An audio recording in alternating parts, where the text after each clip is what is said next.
Welcome to Street Fight. This is Brian. We're doing the Bastard Executioner post-mortem podcast. We're talking about the show that is over. It's dead. Kurt Sutter's Bastard Executioner.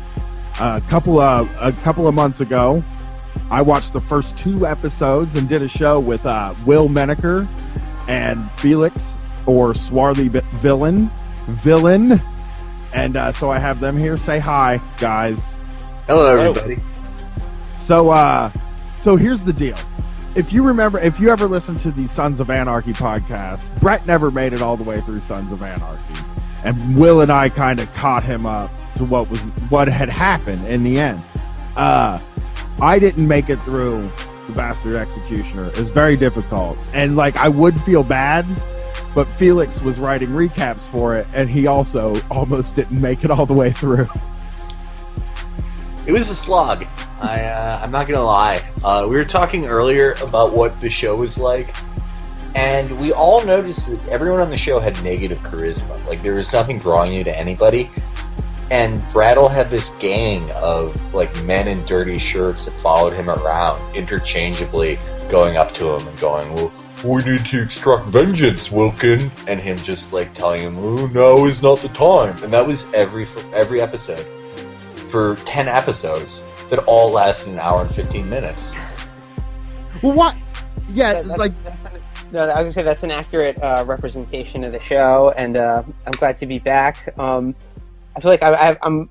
It's interesting to have the opportunity to recap the Bastard Executioner, which has now been executed by its creator and the FX network, because I feel like a lot of television writing and discussion is done in this recap format, but it's all about shows that people really like and are really into and are very popular.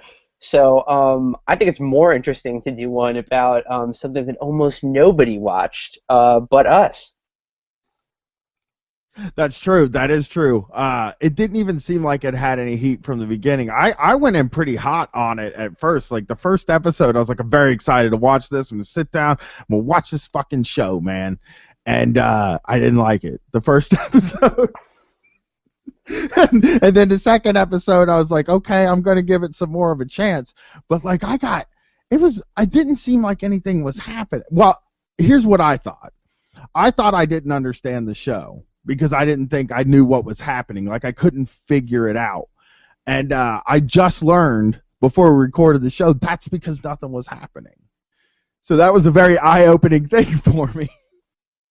Yeah, it wasn't just because you were checking your phone for probably 60% of the time. You didn't miss out on it. There was nothing you didn't pick up on that somehow slipped by because you weren't really paying attention. And Felix is right. I just watched Rambo yesterday, and I noticed how his gang is Wilkin Brattle's gang is kind of like the POWs in the Rambo movies, or whoever he's rescuing. He'll have different guys in every scene in the back of the helicopter, and that was the same thing to me. It was they were really completely interchangeable dudes. There was one guy that fucked a sheep, and then there was a fat guy and a black guy that played banjo, right? That was his whole crew. Yeah, and then there was one other guy that got mad because so Brattle, there's a very steamy scene where he hugs Baroness Ventress in the castle church for way too long. They don't have sex until the end of the series. Sorry for the spoilers, everybody. But he looks at it and he gets so mad that his friend is hugging a woman, that he blows up his spot and tells his fake wife. Oh no! But it's then it just goes back to normal. It's never mentioned, because who gives a shit about that character? Who gives a shit about anyone that isn't Wilkin Brattle? Wilkin Brattle can if this series had gone on, he would have knocked up Baroness Ventress, who we were led to believe is Baron. He kicked everyone's asses. He was he had no personality things to put him over anybody else, but he was stronger and better than everybody. I think maybe for the benefit of our listeners and viewers and the people who are caught up on the last episode of Street Fight Presents the Bastard Executioner, we could do maybe a previously on to just remind you of what we talked about on the last show. That's a good idea. Okay, so previously on Street Fight Radio discusses the Bastard Executioner. There is Wilkin Brattle. After his wife and unborn child are killed by the evil Baron Ventress, he assumes the identity of an itinerant torturer and executioner named Gawain Maddox, and in the process, becomes the cat's paw of the scheming chamberlain Milas Corbett, all while pursuing his revenge. Does that pretty much sum up like the sort of the general plot of the Bastard Executioner? Yeah, nothing really happens between like that recap and the final episode either. No. Like there's this weird subplot that we're going to get into later, but for all intents and purposes, in the middle 8 to 9 episodes, not much happens. Pretty much all the action is dictated by the fact that sort of the scheming Milas Corbett sort of holds Brattle's secret over his head and keeps sort of forcing him to commit heinous acts of violence that he'd really rather not. Like, he's always sort of, like, shanghaied into doing something, but he feels really bad about it, even though he has to keep, like, torturing and killing people. Is he worse than Jax? Like, where do you put him on a Jax cutting people's hands off and shit when you got real mad at Jax? Right? Jax is a much, much more evil person than Wilkin Brattle. Wilkin Brattle has a soft heart. But he does such nasty... I guess Jax did a lot of nasty shit, too, right? He killed that one guy. Jax killed his wife. Jax killed a lot of people, and for like always because someone fooled him. Always because like the one person he should never trust was like, yeah, go and kill that guy, and Jax would kill him, and then you were supposed to feel bad for Jax, like not contemplate the fact that Jax would just like murder somebody for no reason. It's sort of like Jax kept fucking himself over again and again and again, all for himself basically. But Wilkin was pretty much always in the same predicament. Like, it didn't really change much. He was just sort of like, you know, his cover couldn't get blown, and part of his cover was torturing people. Yeah. So, like, I have one big question here. So, how hot was the sex scene with the Baroness? Well, I'm pleased to report that the final scene of the Bastard Executioner, the entire run of the series, the final fade to black and white, is Wilkin strongly, manfully, but also tenderly just pumping away at Lady Love, Baron Ventress, but like face to face. Yeah, Kurt Sutter is big on like very passionate lovemaking, except like sex is sort of like his meter of morality. Like when bad guys have sex on a Kurt Sutter show, they're not emotionally into it. They're just, you know, like Baron Ventress in the first scene we ever see him in. He's like doing the world's slowest doggy style, and then just like ruefully looking at the camera, like there's no point in this. It all comes full circle. Known to be like median, like neutral evil, because like he's kind of into it, but he's like just in it for himself. But then you have Wilkin Brattle, who's like the highest pillar of morality, because he's like a very tender, passionate lover. Yeah, I knew. I can't believe that the last scene is him having sex, but I knew that the scene, as soon as Felix said he didn't have sex with her yet, he just hugged her too long, I was like, I'll bet when they had sex, that was like a major scene in the TV show. Well, right before they finally hook up, like in like one of the last lines uttered on the show, the Baroness says, you know, as they're like, you know, together in the bedchamber disrobing, she's like, well, you know, which man is with me? Is it Gawain Maddox the Punisher, like Wilkin Brattle the Knight, or like someone else? And he goes, maybe it's all three. He's like, I can be a good boy and a bad boy. I picture him saying it though, and like be in the most boring way. Like you were just more charismatic through just repeating the words than he would have been. Right, yeah. Will was like a little bit too much of like a rogue, like how they want Wilkin to be. But when Wilkin says it, it's just like, well, maybe I could be all three. It's like the Heidecker delivery. The Decker delivery, exactly. Yeah, exactly. That halting, like, you know.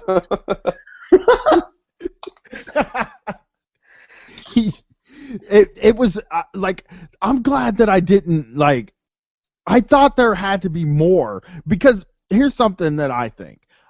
when I was watching it, I took it as like, I don't know a lot about the medieval times. Like, I didn't study any of that stuff. I don't know anything about it. I didn't read about it or anything. And I was like, there's got to be something that other people are seeing in this that I'm not seeing.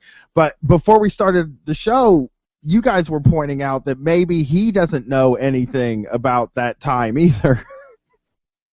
Yeah, I mean, like, I mean, you said it too, like, that Kurt Sutter's concept of the Middle Ages seems to be like this. It's very Renaissance fair, like you said, but it's like a mix of Renaissance fair, Game of Thrones, and then just like, whatever like half-remembered thing that went through Kurt Sutter's filter, where he was like, yeah, you know what, like, you might have ridden a horse to work back then, but a man was still a man, and he still had honor. Yeah, or that you could tell there were little things in there where like he'd been in a conversation with somebody and he's like, all those dukes and stuff used to suck each other's dicks. Yeah, like he read about like one bisexual king and he was like, oh, they were all like that. I think his sort of vision and use of the past was more about using the Middle Ages setting to get away with all kinds of plot contrivances that would never happen in the modern world. Like, how in movies are like, you're always like, oh God, just if someone had a cell phone, the scene would be over. Like he got rid of all of that, like in terms of like how easy it would be to just assume someone's identity or, pretend to, choke someone to death with your hands and then tell people that, they choked on a chicken leg, for instance. That was a real plot point in the show. It makes me feel like a lot of these things were like things that he wanted to put on Sons of Anarchy. They're like, what if Jax kills the senator and he says he found him that way, and then Jax is the senator? And they're like, no, no one is going to believe that. And he was I'm going to put that on the list for the next show. Well, one of the sort of plot lines that kind of developed as the show went on was this faked pregnancy by Lady Love, the Baroness, in that, like, to secure her position in the castle and keep, the Shire under her control, she tells the Crown of England that before his untimely death, the Baron, in his sort of limp doggy-style sex session, did in fact knock her up, and that she is with child and heir to Ventureshire, and like sort of, so she has to like pretend that she's pregnant and like scam some royal witch doctor into thinking that she's with child, and and then they start like sewing like a pillow into her dresses or something, and it's just like, well, if there was one thing people in the Middle Ages actually really did know about, it was pregnancy. And it's sort of like, it's sort of hard to go back. Like, how are you going to get out of this one once you've committed to this lie? Yeah, and there's a good chance that he could have like like thinking in Sons of Anarchy, he was able he had all those meetings in that show because everything could be solved with a phone call. So they had to have all those meetings to do exposition on the story, right? And like he didn't have those in this show. He could interchange anybody. I didn't know who anybody was anyway, though, I guess. Like, I had face blindness to this show.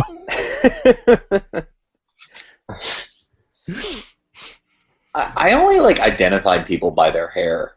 And even that was, like, a faulty meter because, like, I could identify, like, the evil guy who worked for Edward Longshanks because he had kind of a bowl cut. Brattle is, he's identifiable by, like, he's just, his facial expression. Yeah, well, he's identifiable by his facial tattoo. Oh, his facial tattoo. Yeah, he's like Kevin Gates. Fredo Santana fan. Yeah, Fredo Santana, yeah.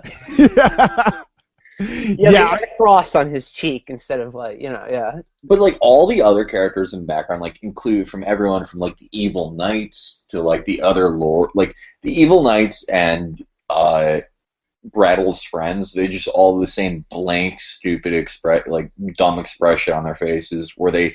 Brattle's friends, you can identify them by the fact that they look dirtier than the Knights. They're just all like milling around in the background, like, what's the next plan? Well, yeah, I was.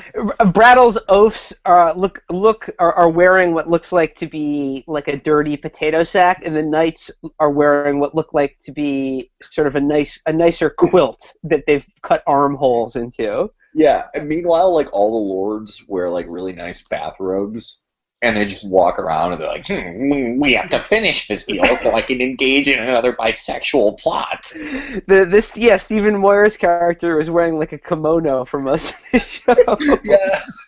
You can tell there was, like, maybe, like, if this show had, like, mercifully gone on as long as Sons of Anarchy, there would have been, like, a weird thing where he goes to Japan. And he brings back a samurai sword. Yeah, or, like, Brattle would, like, battle with a samurai. And I can't. Well, that's part of the. That's Samurai Wilken Brattle. I mean, it's a damn shame. It's part of the epic dark mythology that was unfortunately miscarried by FX and the viewing public. There's a big plot point revealed in the final episode that I think we owe the audience to explain. Yeah. No, if you only watch the first and last episode, the last episode does, in fact, have some developments that are worth mentioning. So I guess I'll bring it up. Like the other plot line that is sort of developed involves an evil archbishop who like sort of comes from the crown. The bad doings are on, and involves Katie Siegel's character. Remember the witch from the first episode? Slowly but surely, after flicking forever, it's revealed that Katie Siegel and Kurt Sutter, the Dark Mute, her sort of gimp mate, are members of some secret religious order, the Seraphim, that are guarding the true, unexpurgated gospel of the real, living Jesus Christ. And the evil archbishop is tasked with keeping this under wraps.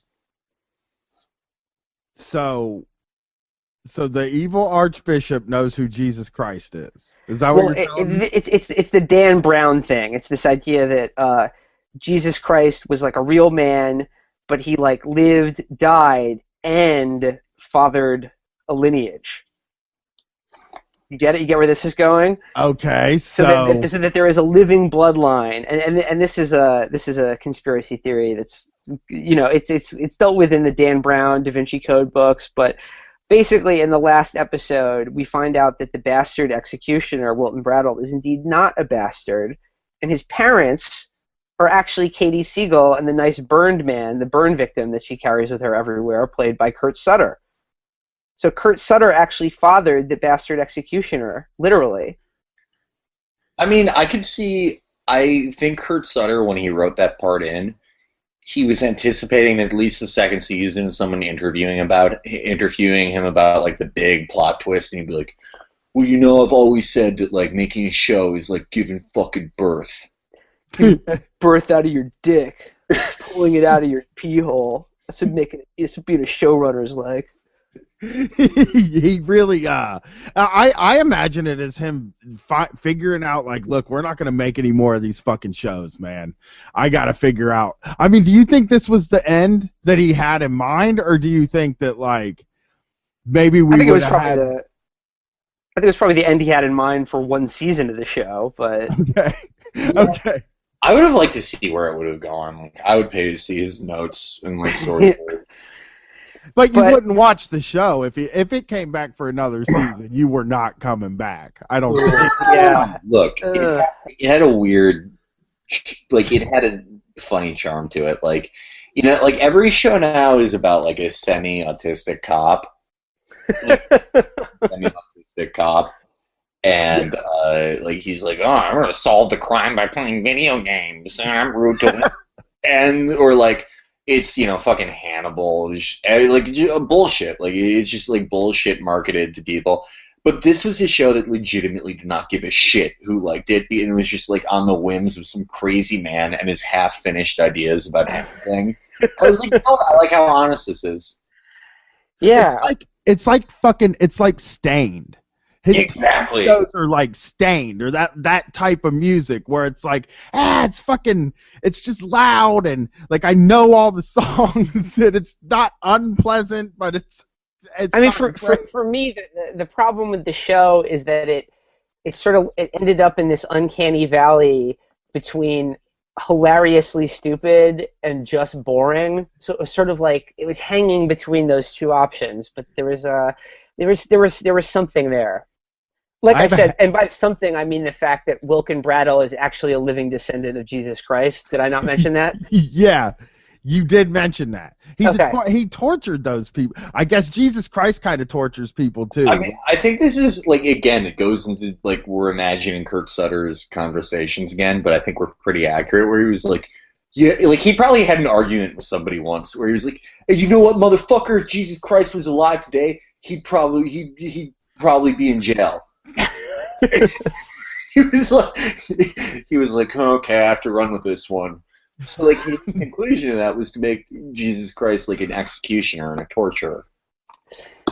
Well, hold on. I want to read. I think he references this. Yeah, I want to read. He canceled the show by taking out a full page ad in the Hollywood Reporter, which is a somewhat unique thing to do. I mean, I think it's kind of classy. You know, most creators would just sort of like, you know, quietly let it be, you know, taken out behind the woodshed and put down. But he took out this full-page ad in the Hollywood Reporter. I'm looking at it right now. It's in black and white, and there's like a sword being taken out of the hilt. And then in Papyrus Microsoft Word font, he says, I would like to acknowledge the bastard executioner family for a once-in-a-lifetime creative and personal experience. I have been awed by the talent and commitment of this and the bastard executioner cast and crew. I thank my partners for their trust, support, and tireless effort as I slash my way through 50 years of Catholic angst. Then he goes on to thank a bunch of people. Then the last he says, the audience has spoken, and unfortunately the word is meh. So with due respect, we bring our mythology to an epic and fiery close. And then he just has this phrase in Latin, uno tempore, unus amor, KS.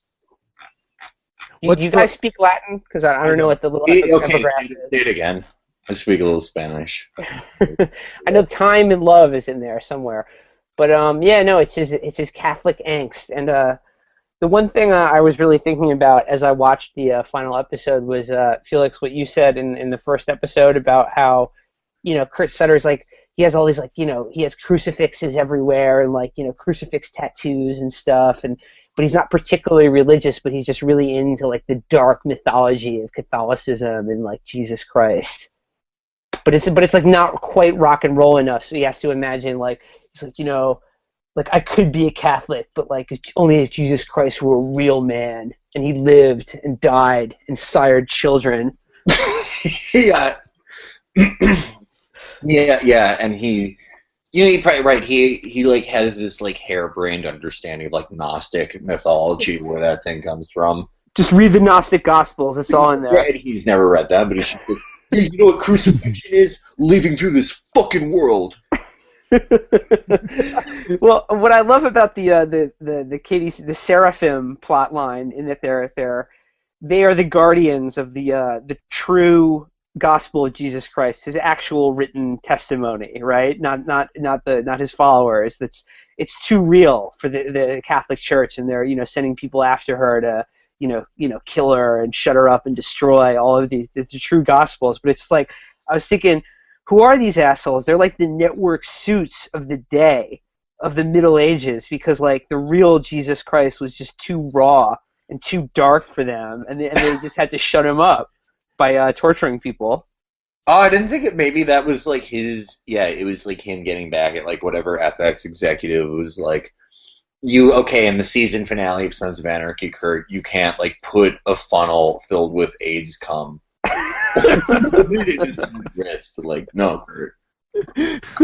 You're like, motherfucker, the Seraphim. He seems to, I see him as a kindred spirit in a weird way, in that, like, I don't know very much about Catholicism or any of that stuff, and I feel like him and I are probably on about the same fucking level of knowledge about it, but he chose to write about it, which is very strange to me. I feel like we're all, like, me and you, Brian, we are kindred spirits with him, because he's a guy who has a very incomplete knowledge of, like, a lot of things, like both of us. Yeah. And Yeah. he just, like, he did it. Like, that's inspiring in a way. It Yeah. is inspiring. It's weird to me, like, he pitched this show. I know he pitched this show, but if you had told me that somebody said, like, I'll bet you can't make a fucking medieval show, he was like, I'll bet you I can, and this was the result of that, I would totally fucking believe that. It makes me, like, excited for whatever he's going to do next, whether it's, like, I would like it if he does the Latino Sons of Anarchy, but I would really like it if he, like, goes off this and, like, goes for new territory. Like, if Kurt Sutter makes, like, say, a Napoleon show.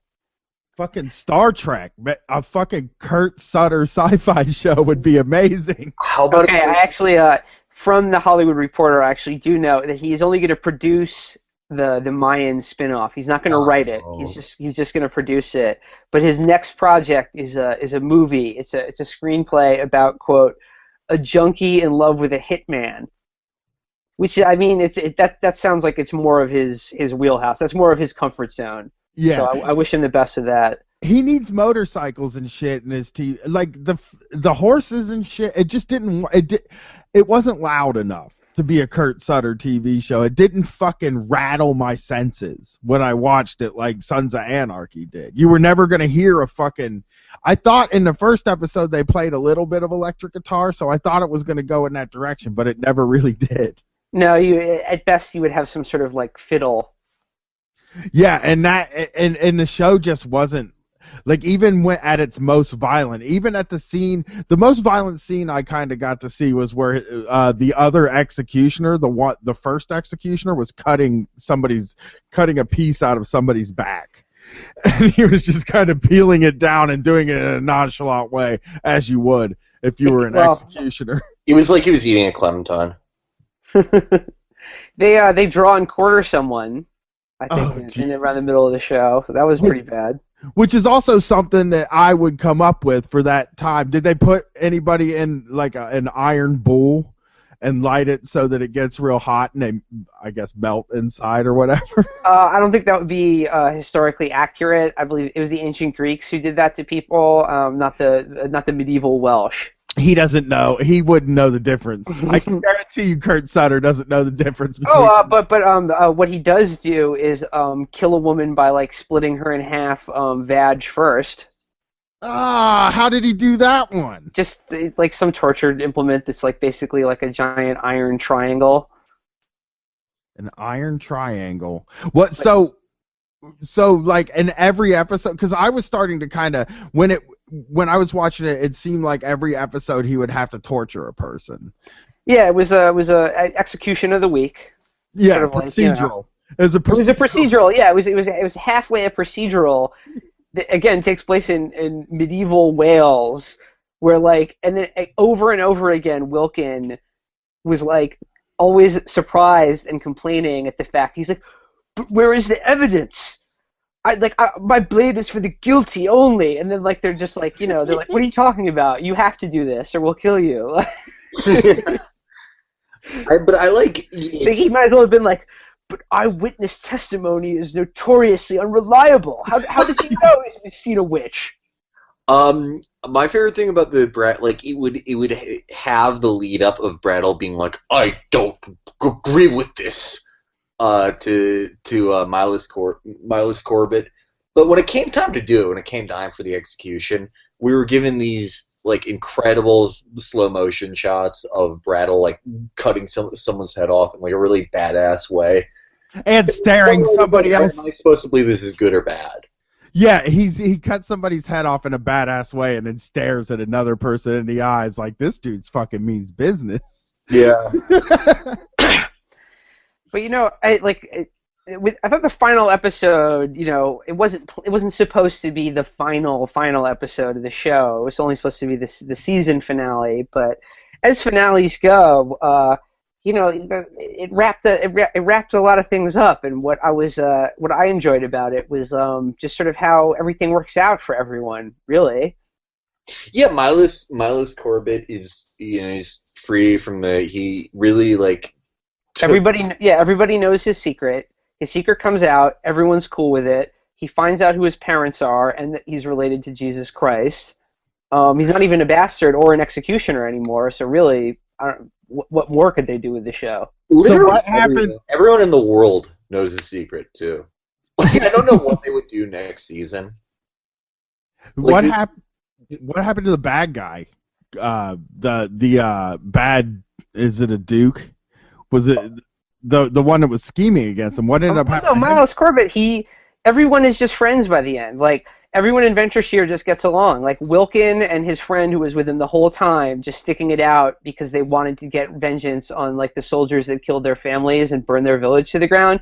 They get down to the final two guys, like the actual guy who like stuck a sword in his pregnant wife, and they just make friends with them because of honor.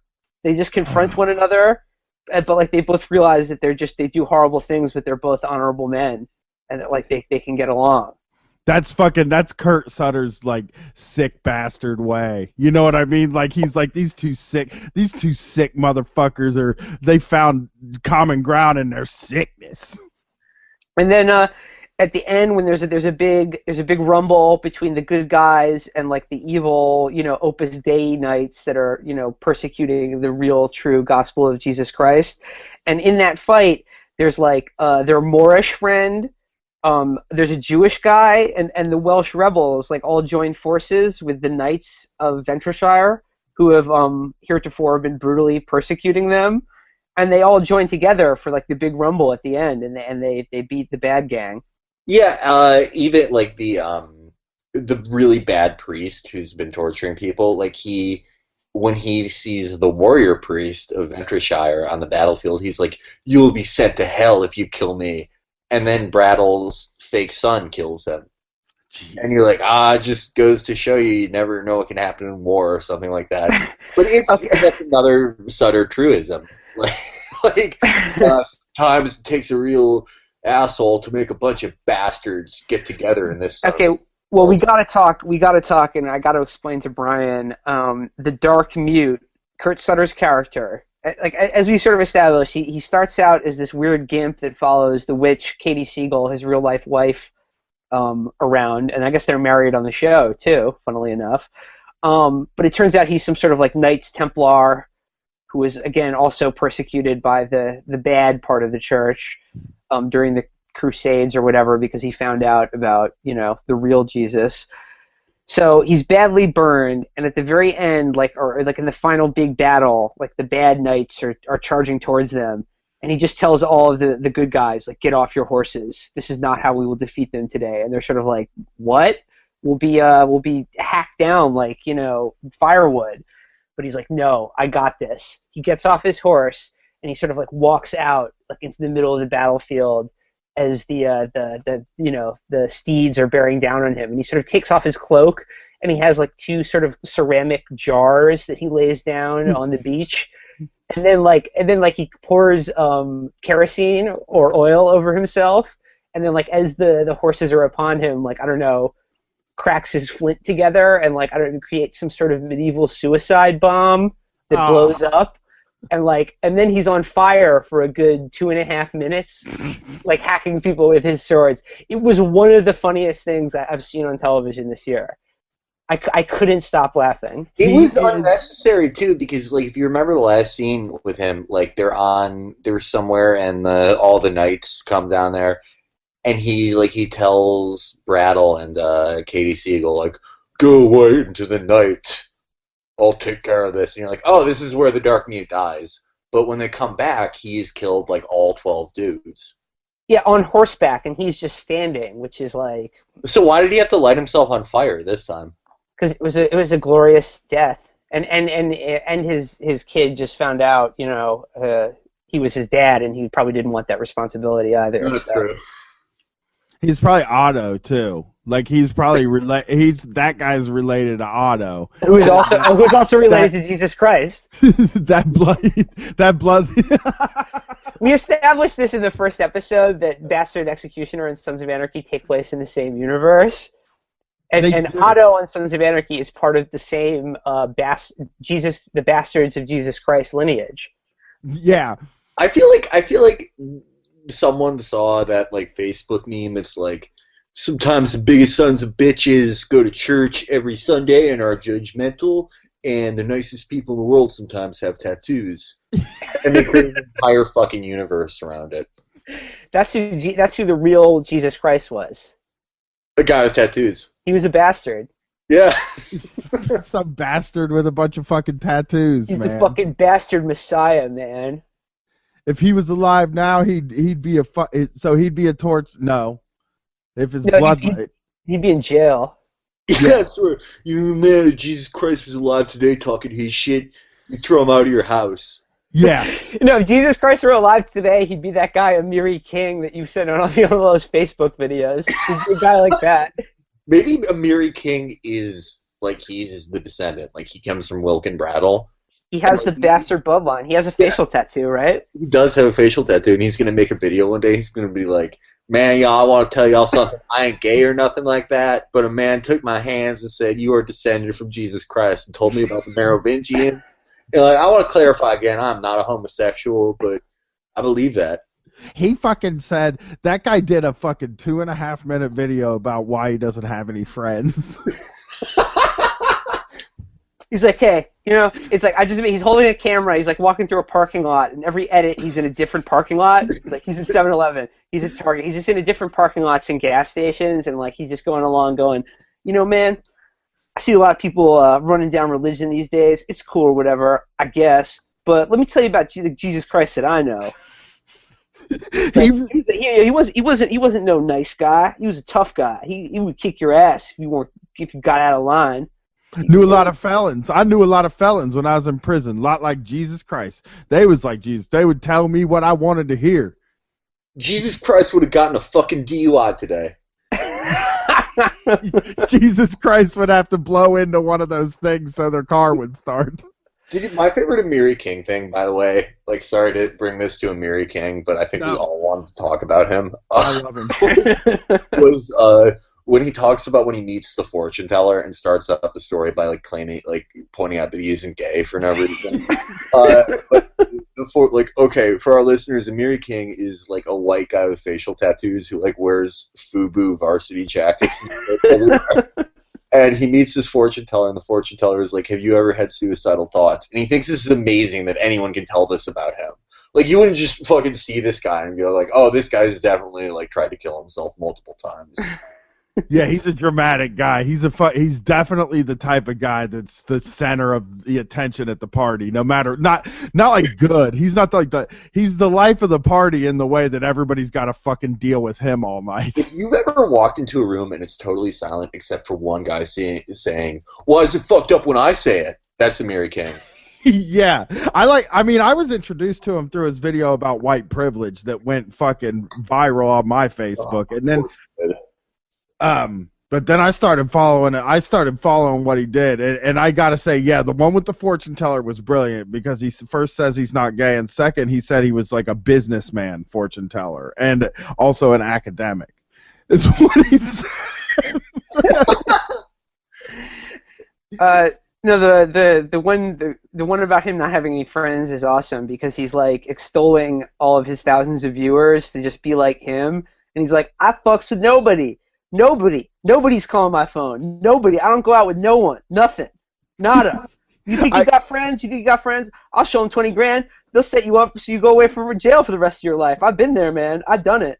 I like the one where he talks about his future love life, and he's like, "Man, I'll tell you what, man. I have girls blowing me up all the time, saying come and fuck me. I guarantee you, when I find a girl, when I choose one, she's gonna be quiet." Well, he's been starting some of his videos out, too. He's like, when you get a little bit of fame, then you got people knocking down your door all of a sudden. It's like, come on, Amiri King. But I believe him kind of. I believe him when he says he has agents. There's an entire world of, programming out there that we don't know about.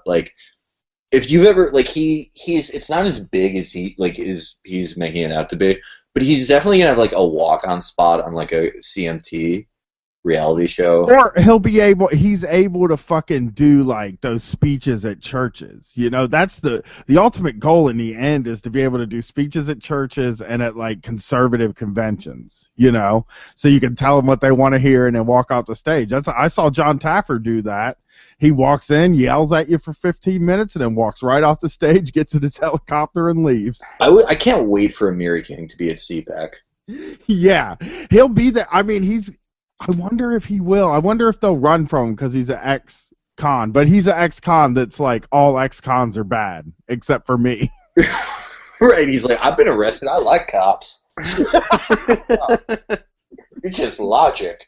He does. When he talked about police brutality, that's what he said. He's like, you got to treat the cops with respect. Look, cop tells you to lay down. You don't lay down. He might have to shoot you. I'm sorry. He's scared.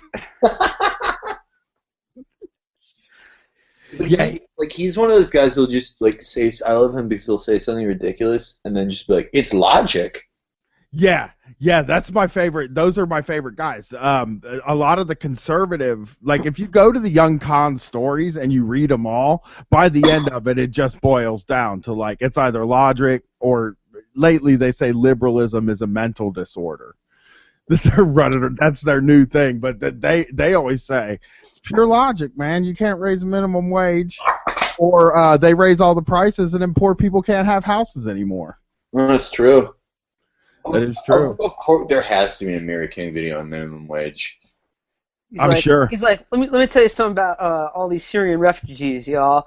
If someone punched you in the face right now, would you say that there was no military solution then? I don't think so. Game over. Case closed. Exactly his type of harebrained shit. And I wonder if there was like a Nazi Amiri King. Like there was like this fucking dipshit from Bavaria back in 1938, and he was like, you know what, y'all? I don't see why it's controversial to send Jews to camps because, okay, think about it. You've been drafted in the military before. That's like going to a camp, and we're supposed to think it's a different thing because they're a different religion. Just think about it, y'all. Yeah. Let me tell you something about Laban's round. When I'm sitting in my chair, I need space. I need to put my legs out. It's just like Germany needs to do as well. That's what Czechoslovakia is. He was like a diehard, like down to the last days of the Führer bunker. He was like, oh yeah, so we're gonna lose the war? Okay, yeah, how's that logic? Okay, you ever been losing a football match and you come around, you score a goal? Well, okay then, did you lose hope around the way? Well, maybe you did. Maybe that's why you never won anything. Yeah, we're gonna lose the war. First they're gonna have to get through all of the children that are left in Berlin and all of the veterans that fought in World War I. They're vets. They have experience. They're ready to defend, fight to the last man, the Red Army. I don't think so. I love Nazi Amiri King. Me too. I need Nazi Amiri King videos immediately. I was gonna say I thought there's probably an alive Nazi. I mean Amiri He probably King is a Nazi. I was gonna say I don't think you need to imagine much further. He's gonna have a video like that's when he goes off the deep end and he'll be like, you know what, y'all, I've been doing some research about the Nazis and look, here's what I found out. The initials, they're just initials. It stands for National Socialist Democratic Party. Now I don't like one of those things, but the other thing, that's just logic. So I've been reading the Protocols of the Elders of Zion. You know, it's not racist. First of all, Jews ain't a race. They're a bug-like creature. This is just logic. Jesus, man. Are you guys? So we started as a TV show. I guess we could also. Have you guys watched The Man in the High Castle? Well, first of all, I've read the novel. I mean, the book is one of my favorites. But very good. I saw the pilot and like a while ago when they first premiered it. And I can't say it was faithful to the book in some respects, but I don't know. I'm interested. I haven't seen the second episode, but maybe I'll give it a shot. I watched the second one today. It's pretty good, man. It's a good time. There's a gun fight scene in it, and like I'll tell you guys this. I know I referenced it earlier, but my wife and I are watching all the Rambo movies. Oh, great. Yeah, she watched it. I never watched them when I was young because my dad like never had that shit around, but my father-in-law did, so my wife watched all of them growing up. But there's like a scene, and they made fun of it in UHF. That's why I recognize it, and Rambo 2, which is my favorite one so far. Yeah, Rambo First Blood Part 2 is the best one. Well, I think First Blood. I have a preference to First Blood 1. I love that one. Yeah, I mean, I like that one because he's fighting the cops. You know, I like that one. Why? I saw it for the first time when I was 14, and when I was 14, I wanted to be a Green Beret, but I was also like, I was like a John Fugelsang liberal. I was like, yeah, I'm gonna get back from the war, and I'm gonna tell everyone, like, hey, you know what? I like welfare. Like, for that movie for me was like, yeah, and he's right about cops, Rambo. Hey, you know why I think the government should take care of everybody? Because when I was in the, when we were in the military, that's the government, and we took care of the last man. I imagine myself like talking to George Bush and being like, "Oh, I'm sorry. Have you ever put on the uniform?"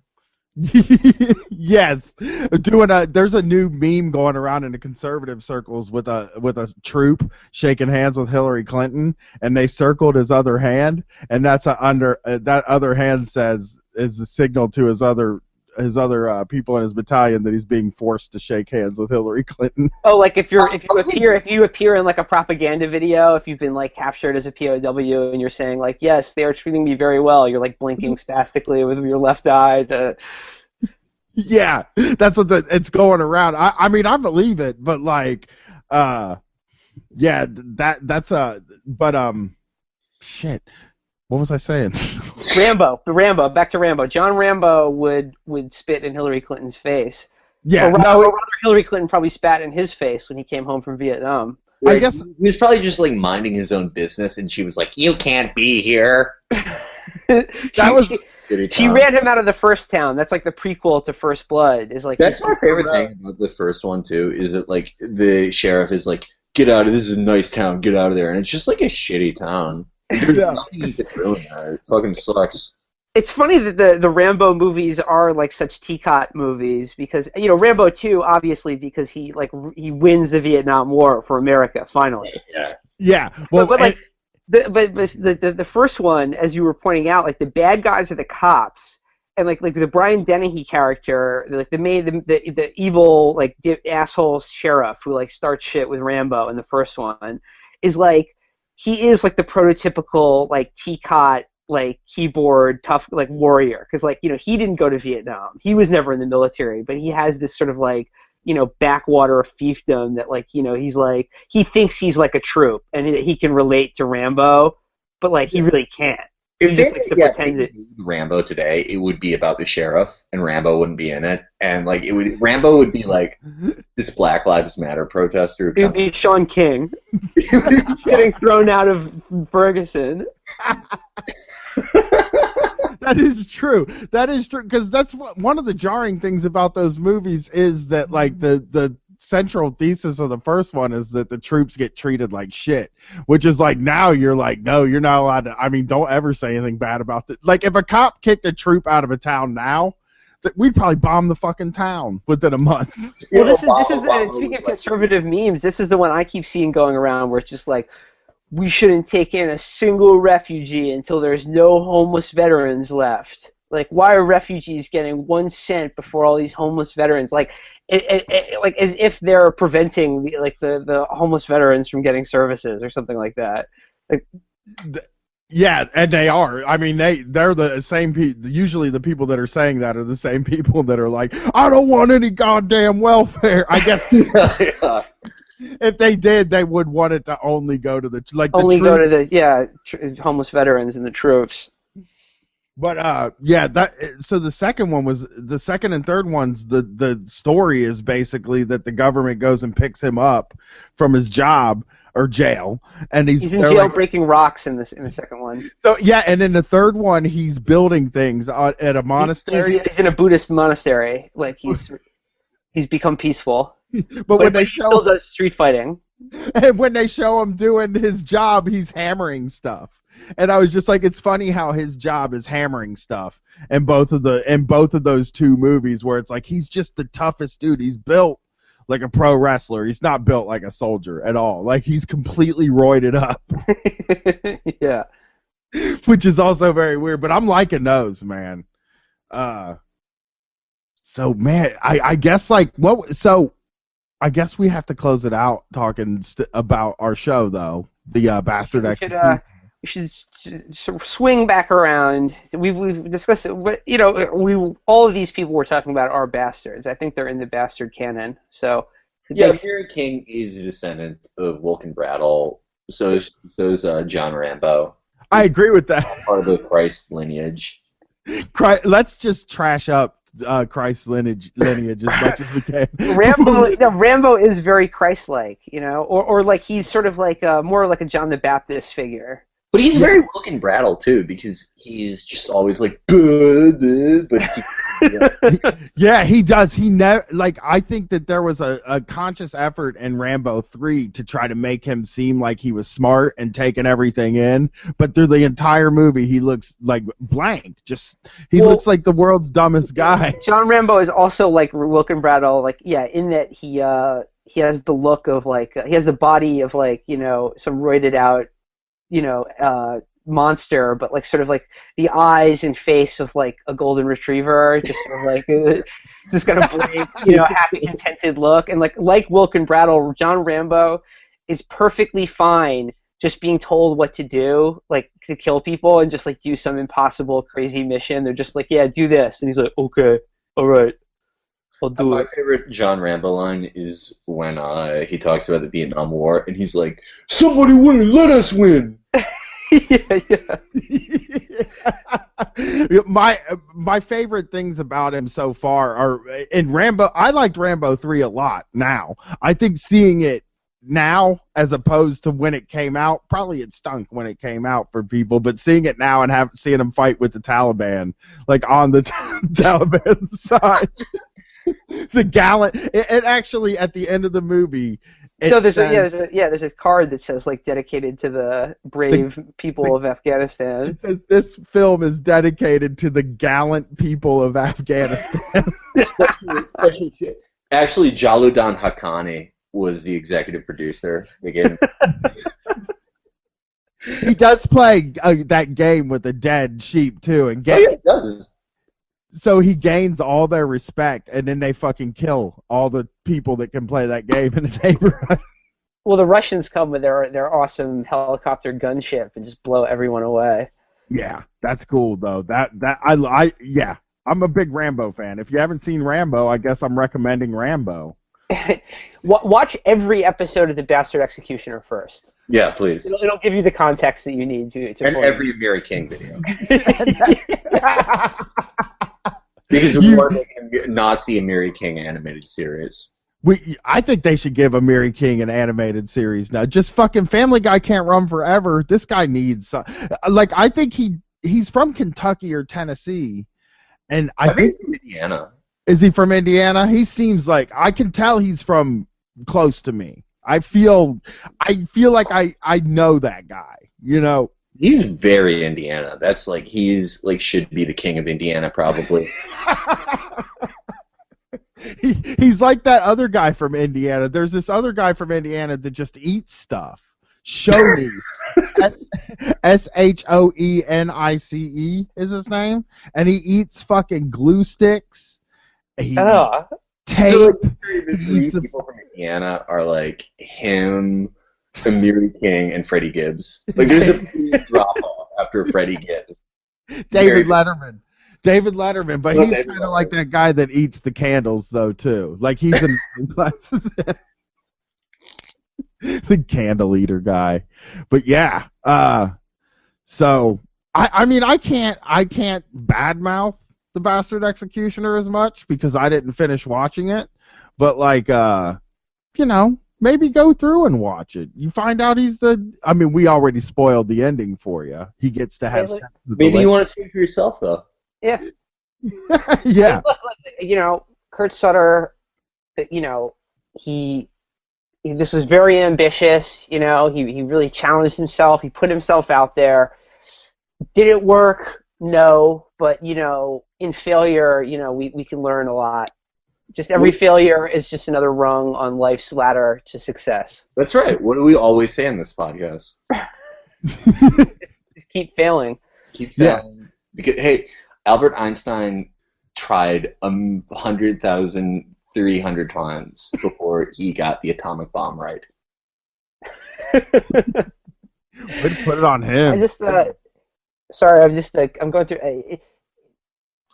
Get back to the executioner. I just, the other characters, everyone ended up pretty good. I'm just going through over my head. Like everyone's friends at the end. I hate that. That pisses me off. The other good detail that I forgot was like his fake wife, the wife of the real executioner, who's severely mentally disturbed and emotionally disturbed from her lifetime of poverty and abuse. She gets carted off to what I'm sure is a very comfortable and therapeutic 14th century sanitarium, but it's presented like it's like a good thing, and they're like, she'll get the help she needs there. Oh, jeez. Yeah, once they bleed like all the bad blood out of her brain. Yeah, I guess they don't have electricity yet to fucking. And and I said in my list, the bad guy, he's just sort of by the end, he I think a little bit comes to term with his own horrific childhood of systematic abuse, and shows a small amount of tenderness and even maybe love to the that sort of squire that he's been using as a cum rag for most of the show. He he brushes his cheek and looks at him wistfully, and he's like, "Oh, thank you, Your Highness." That's why I think Kurt Sutter, we always talk about how Sons of Anarchy is the show for people in the Sutter universe. It's the place for people who go on local news Facebook pages and are like, I think that we should bury all the pedophiles in the sand and run over their head with a truck that's made out of napalm. But, it makes me think that he's actually better than that because he has this idea of redemption that you can no matter what you do as a person, even if you kill a guy's family, you can just be you can have a conversation with him and be like, I'm a man of honor, so are you, and you're like, yeah, that's good enough. Yeah. Hey, you know who also believes in redemption for anyone, even the lowest scum and murderer? Who? Oh shit. Adolf Hitler. No, I'm sorry, Jesus Christ. I was going to say Amiri King. I was going to guess Amiri King there. No, Jesus Christ. Jesus Christ also believes in redemption for even if you kill a guy's family and torture people for a living. That is, and Amiri King actually doesn't believe in that. No, he doesn't. No, not at all. Not at all. That's what he rails against. Amiri King is somebody from the Middle Ages. Man, I'll tell you what, it's just logic that people from the lower countries have a smaller brain. He's like, I sit by my hearth, and when people bring me scrolls, I throw it straight in the fire. Now let me ask you something. All these people saying that we should have a republic. Hey, if God didn't want the king to be king, how come he's king? It's logic. He's the great. You're the greatest. Fucking awesome. I love Amiri King. You do You do a very good Amiri King voice. I'm completely impressed by it. If I ever go, I just need to go on tour in Tennessee. You just need only places where people know who the fuck Amiri King is. Indiana is right next to Chicago, so next time I'm back there. I'm always fucking convinced that one of us has to make a fucking video. I could probably make a video that looks like Amiri King and talk into it and get it in one of these conservative. If you put it on a conservative website, then hopefully it'll go through there and you can get some speaking. Brian, did the one I did that you posted that on Comical Conservative did you burn? Yeah. I was in a group called New Gateway Conservatives, and I think they kicked me out. I'm pretty sure because I don't see them anymore. But a bunch of people were agreeing with you on that one. The Comical Conservative, I think they know me. I need to come up. Yeah. You need a burner account to sneak in good content. Yeah, it's not hard. Just make your name something like Terry and put a fucking American flag avatar. A lot of them have an American flag avatar with just talk to yourself in your car, and be as sort of indignant about the dumbest thing imaginable, and that's the mantra, that's the mindset you have to get in. You have to get in the mindset of you do nothing but rail every day about how Obongo is a traitor and a Muslim and his a fifth column secretly working to destroy the country, but at a press conference he'll be I think some of these Republican folks need to put on their big boy pants. And then you'll be like, this is too far, sir. Is there no honor? You salute those troops every day, and you're the commander-in-chief, and you come in here and you make fun of 50% of the country. They always say they're 50% of the country. Right. I mean, like the way you gotta understand it is like the equivalent would be people who thought George W. Bush and Dick Cheney like personally perpetrated 9/11. But got like really offended when George Bush said something stupid at a press conference, and they were like, "I can't believe this! God, does he not have any respect?" It's the same like bullshit indignation that like liberals did, where they're like, "George Bush, we know you the fucking Air National Guard. You know about it, motherfucker." Like they're mad that Bush didn't fight in Vietnam. Like make a whole thing about it. I just saw a meme the other day that was like a George W. Bush meme, and it said like he knew how to fly one of these, and it was a picture of an airplane, and it said Obama has one of these, and it was that picture of him on a bike. That picture of him on a bike is gold, though. I know, it's the best picture. It is gold. I mean, if you're looking to take our commander-in-chief down a peg, just look up that picture of him with wearing mom jeans and like a bike helmet. But it's like what their idea of like what a 60 like a fucking like 50-year-old man is like so like it's very odd, because like most of the people that like you see in these groups, they're like confined mobility, never really leave the house. But like with Obama, they're like, look, oh my god, you ride that bike like a fucking asshole. Yeah. Was he wearing a fucking helmet? Why is he wearing a fucking helmet for? I had Molly Hemingway, the editor-in-chief of the Federalist, this week, tell me I was profoundly stupid on Twitter because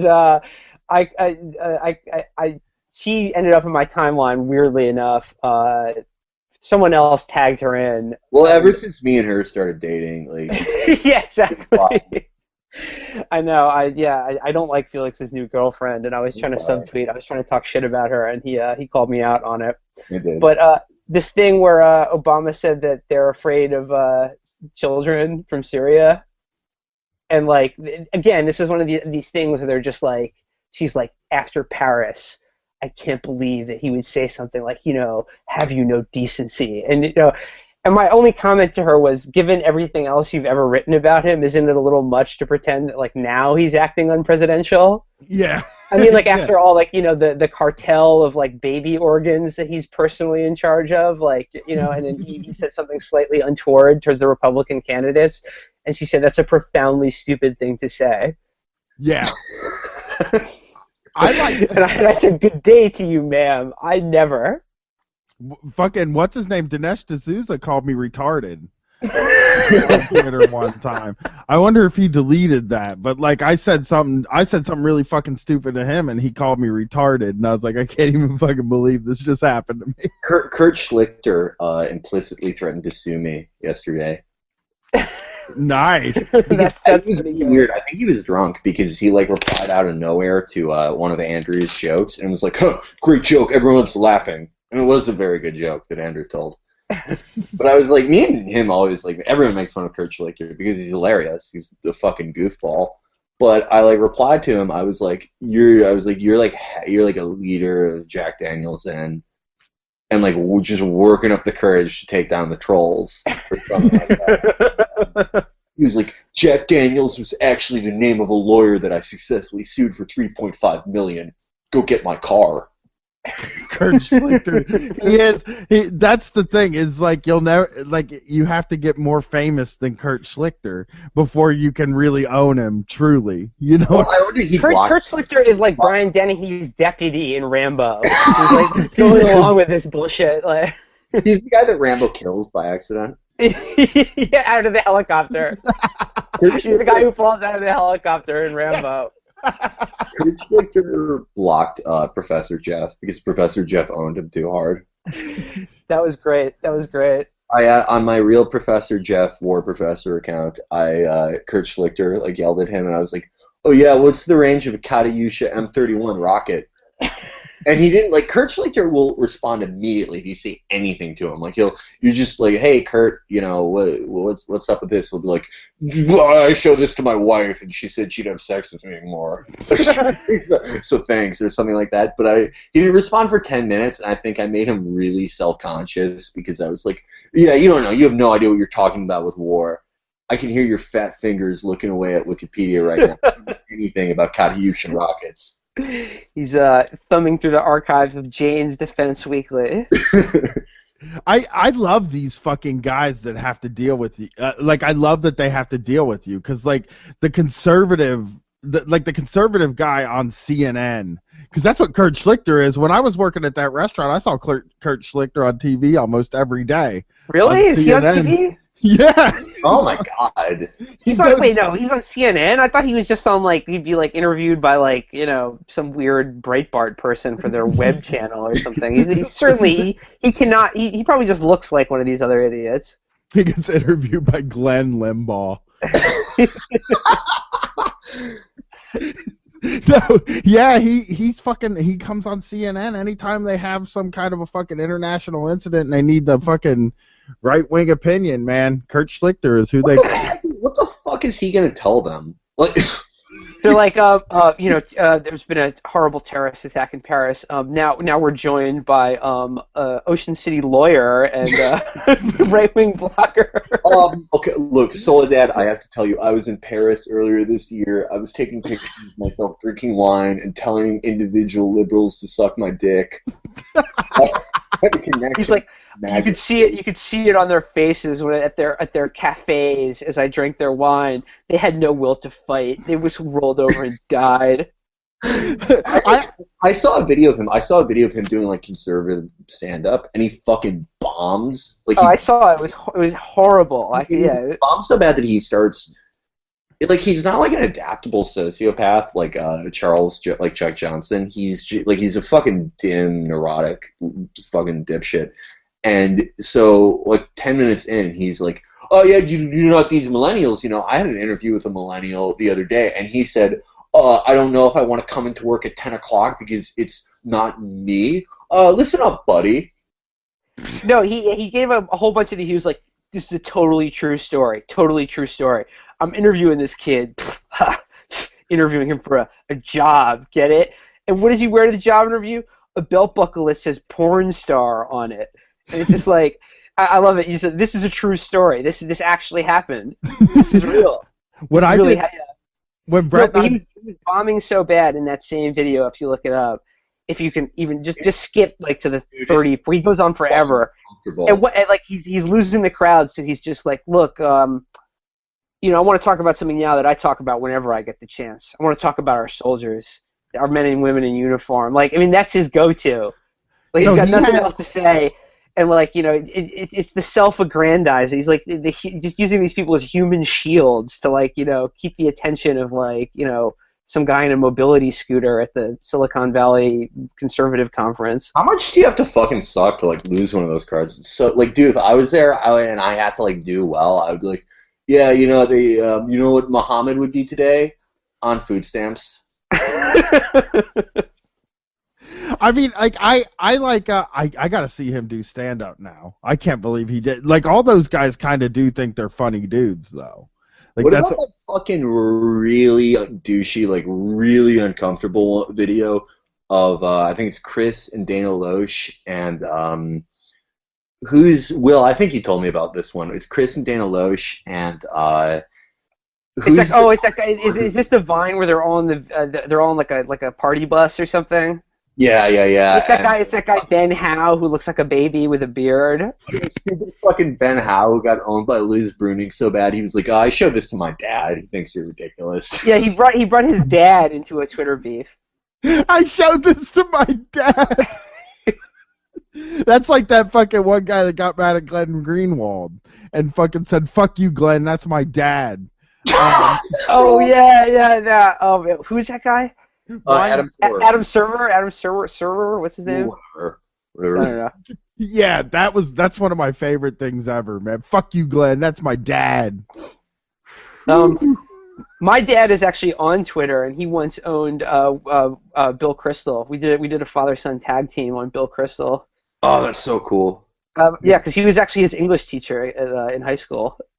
Was he really? Yeah, he definitely 100%. That's true. Fucking awesome. I love Oh my God!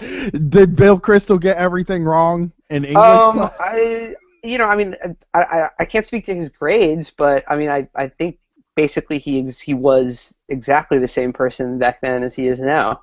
Wrong about everything. Yeah, a fucking smug, unbearable prick. Yeah, so, I mean, like everything he's ever said gets disproven. Like that was one of the things when I was really into the political race in 2004 and 8. Like Bill Crystal was the guy I always brought up, like to sound smart. I'd be like, that Bill Crystal doesn't know shit though. He said we should go to Iraq and he was wrong. So that's all I know about Bill Crystal. Were this medieval Wales, I would send him to Wilkin Bradall. Yeah, Yeah, he'd be one of the guys. To bring it back, he is like a guy on the Bastard Executioner who would like get fooled by Miles Corbett. Yeah, exactly. Yeah. Oh man, that show, huh? I guess I guess like here's the thing. Flames that burn the brightest burn the shortest. Very true. I saw that he might make a prequel to Sons of Anarchy. Now that so the original 6, so we get to see like whatever happened between Ron Perlman. And they all got together in Vietnam, if I'm remembering the mythology on that show correctly. They were all like vets together in the same platoon. Oh my God, I'm praying for a. So this could be like more like a Rambo kind of thing. Oh my God, a Kurt Sutter Vietnam TV show would be something I would be. That would be dope because it would be like it could be more a period piece, but like it wouldn't be hampered by like too much period, with costumes and details. Like they could just film it in kind of like a jungle, maybe in the Pacific Northwest. And just give people like fatigues and M16s and stuff, and like that's no horses, no tapestries or like none of that didn't work on the Bastard Executioner. Have Katie Seagal record some fucking covers of Fortunate Son. Yeah. I want Kurt Sutter to like play like a Colonel Kurtz character. Yeah, that would be fucking excellent. I would also like Kurt Sutter.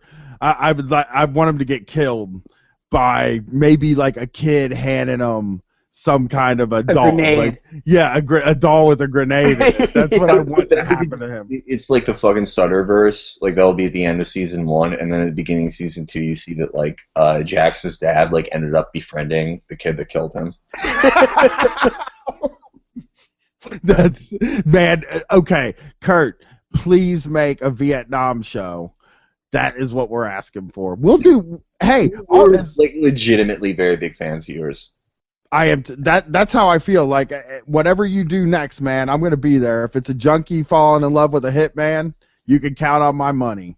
Yep. Except for I didn't see Southpaw. I'm sorry. Maybe I will though. Did you guys see Southpaw? No, I didn't. No. I'll rent it. I've never seen any movies. Movies are expensive. Yeah, Southpaw's a Kurt Sutter wrote that, didn't he? Yeah, he did. Oh, that's awesome. Good for you, Kurt, man. Yeah. Fucking Kurt moving up in the world. Got Jake Gyllenhaal jacked on steroids, fucking boxing. Looks good. I love that Kurt Sutter in some way caused Jake Gyllenhaal to have fucked up balls forever. God bless you, Kurt. He probably filmed that movie right after he did Nightcrawler, so he had to do some ridiculous like whiplash and body mass, and probably destroyed his kidneys in the process. So you can find Will on Twitter at WILLMENAKER. That's me. You can find Felix on Twitter at Swarthyvillain, SWARTHYVILLIAN. Yeah, no, you got it right. Yeah. And I'm Murder Brian. You can find it's Brian with a Y, MURDERBRYAN. And thanks for doing the show with me, guys. I like doing shows with you too. My pleasure. This is a good team. We're gonna do more shows together, and so maybe we'll have to watch all the Amiri King videos and come back and do a show. We should do like a countdown type show for the month's best dickheads talking into their camera phones and conservative memes. I have access to those. We'll get back together and do some shows for sure. Fuck yeah. Thanks awesome. for coming, guys.